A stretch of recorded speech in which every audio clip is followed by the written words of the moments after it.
We tend to remember music history through faces, frontmen, voices, personalities standing at the center of the stage. But here's something most people don't think about. In many eras of music history, the story didn't begin with the performer. It began with the song. And once you notice that pattern, it completely changes how you think about authorship, authenticity, and where music really starts. Because for a long time, popular music has been framed as a story of performers first and production second. Bands forming in garages, artists discovering their sound in real time, songs emerging from chemistry rather than construction. It's a compelling story, but it's also incomplete. Music has always moved between two creative models, one driven by performance and one driven by the studio. And what we're seeing today isn't the disappearance of performance-driven music. It's the return of the studio as a primary creative engine. So to understand that shift, it helps to look back at how music worked in earlier eras. In many early commercial music systems, the main product wasn't the artist at all. It was the composition. Songwriting houses developed material designed for broad appeal. Performers interpreted those songs, bringing their own voice and personality to work that already existed. The performer still mattered, of course, but the architecture of the music was often built somewhere else first. Later, studio systems refined this idea even further.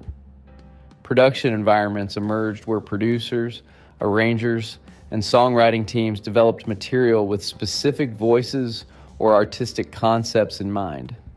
Sometimes the performer already existed. Other times the song came first and the right voice was chosen to bring it to life. And the interesting thing is, the separation wasn't hidden. It was simply part of the infrastructure. Even many iconic artists built their careers through collaboration rather than solitary authorship. Elton John, for example, famously worked alongside lyricist Bernie Taupin. Their partnership shows how distinct creative roles can combine to form a unified artistic identity. The performer remained the public face, but the work itself came from a shared creative system. And that structure didn't weaken the music. In many cases, it made the music stronger. So why did that system work so well? The answer is specialization. Songwriters focused on composition. Producers shaped sound. Performers embodied the material. Studios provided the environment where those elements could align. When it worked, the result felt seamless, even though it was built collaboratively. And this structure also created continuity, because projects developed inside these systems could maintain a consistent identity across multiple releases. The framework existed beyond any single session. The audience rarely saw that architecture. What they saw was the performance. But behind the performance, countless design decisions shaped tone, pacing, and direction. Music functioned less like spontaneous assembly and more like staged production. But over time, something interesting happened. The cultural story around music began to change.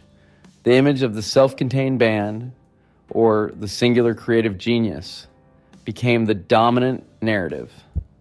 Authenticity began to be equated with writing and performing everything yourself. But here's the part that often gets overlooked. Even during eras that celebrated independence, collaboration never actually disappeared. Songs were still written in partnership. Production environments still shaped sound. Creative direction still influenced identity. The difference wasn't the process. The difference was perception. We began telling the story as if music emerged fully formed from the individual artist, rather than from networks of creative roles working together. But music has always been both authored and constructed.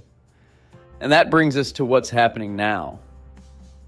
Today we're seeing another shift, not away from collaboration, but toward greater transparency about how creative systems actually work. Independent studios now have access to tools that allow them to develop sonic language, visual identity, and narrative cohesion in ways that once required large institutional infrastructure. The song can still come first. The performer can still embody it, but the environment shaping both no longer belongs exclusively to major systems. The architecture has become portable. What used to happen behind closed institutional doors can now happen inside independent creative studios. Intentionally, independently, and without pretending the structure doesn't exist. So the creative sequence itself is beginning to evolve. Historically, the process often looked like this: song, performer, release. But today, another sequence is starting to emerge: identity, world, sound, performance, release. This doesn't invalidate the earlier model, it expands it. Music creation has always resembled staged art forms more than we sometimes admit. Scripts are written, roles are defined. Performers step into frameworks that give their presence meaning. And when it's done well, the audience never feels the construction. They feel the coherence. At Contusion Records, the projects are developed with that understanding. The song matters, performer matters, but neither exists in isolation from the creative environment shaping them. Projects don't begin with a release plan. They begin with a framework. What emotional territory does this artist inhabit? What visual language belongs to that world? What narrative threads shape its evolution? And how should the sound reflect those elements? From there, the music grows naturally out of those answers. Because authenticity isn't the absence of structure. Authenticity is the alignment of structure and intention. And that brings us back to where we started. The idea that a song might exist before the singer isn't radical. It's foundational. What's changing now is who has access to the systems that shape that process and how deliberately those systems are designed. In the coming era of music creation, the most enduring projects may not be the ones built the fastest or the ones built entirely alone. They may be the ones built with clarity about where the work truly begins. And sometimes it begins long before the spotlight ever turns on.